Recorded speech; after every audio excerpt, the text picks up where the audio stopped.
All right, seventh graders, I just want to take a few quick moments here to kind of explain the rubric with you, since I can't be with you today. But again, our giant question here is, what was daily life like in the different social classes of ancient Egypt? What was it like to live in ancient Egypt? We know about the mummies, we think about pyramids, we think about sand and camels and palm trees. But what was ancient Egypt actually like? This project ties back to two standards.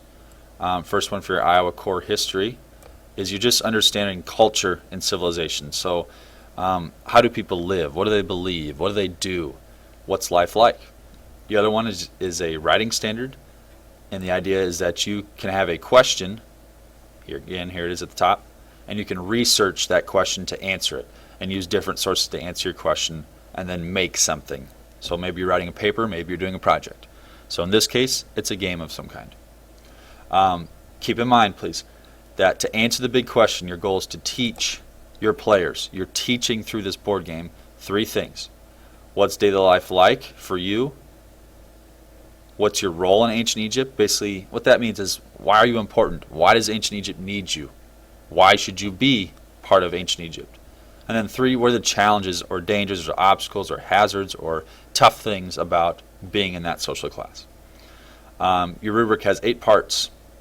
Your first one, it's all about teaching, which means, are players learning about ancient Egypt as they play?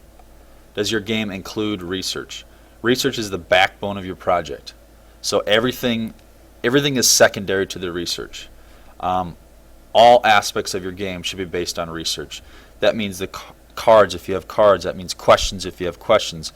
The board game should be based off research too. It's everything, every single thing. And again, the game needs to be designed to teach players.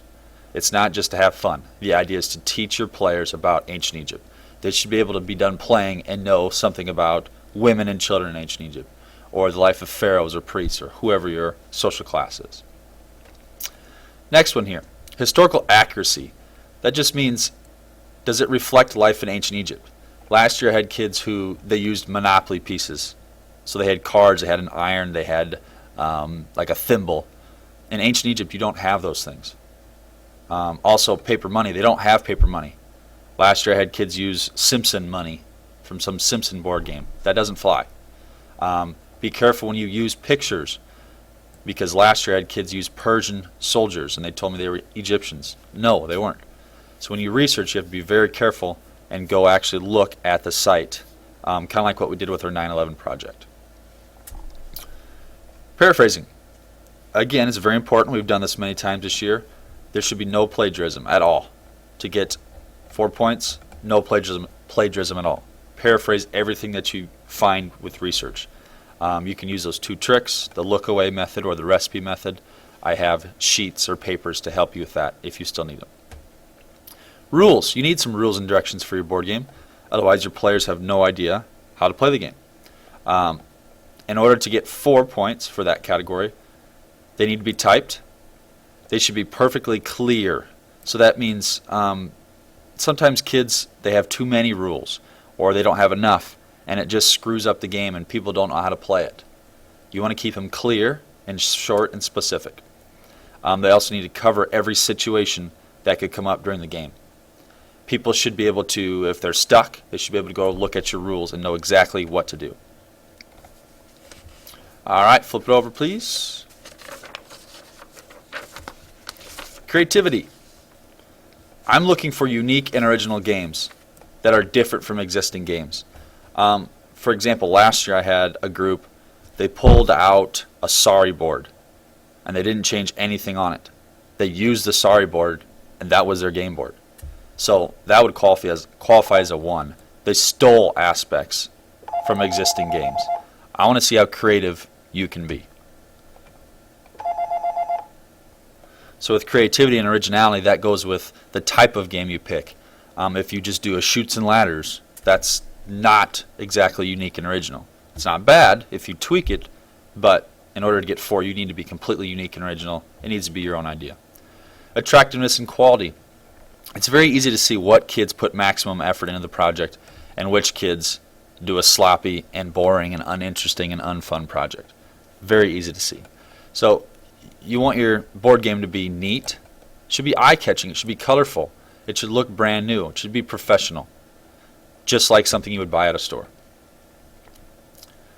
Peer assessment and revision. This is something I've been hammering you kids on all year. I'm looking for errors in all aspects of the game.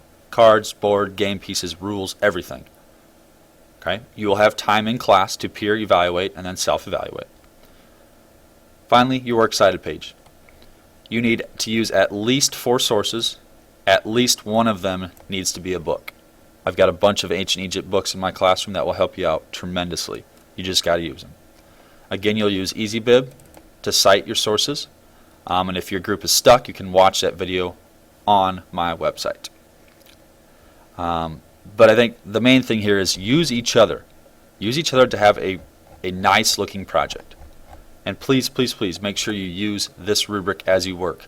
It's your roadmap. I'm telling you exactly what I'm expecting. All the skills and standards you should be able to do. So use this thing. Think about some of you who didn't do very well on the 9/11 project or the Go Animate. 99% of you said, I didn't use my rubric enough. I didn't use it at all. I use it sometimes. Use it the whole time. It will help you. As always, if you have questions, what I'd like you to do is just write them on a piece of paper and then turn them into the tray. That way I can get them tonight when I come back to class. I can answer them and get them back to you. So please make sure you have any questions you have about the rubric or project on your piece of paper. I will see you tomorrow. See ya.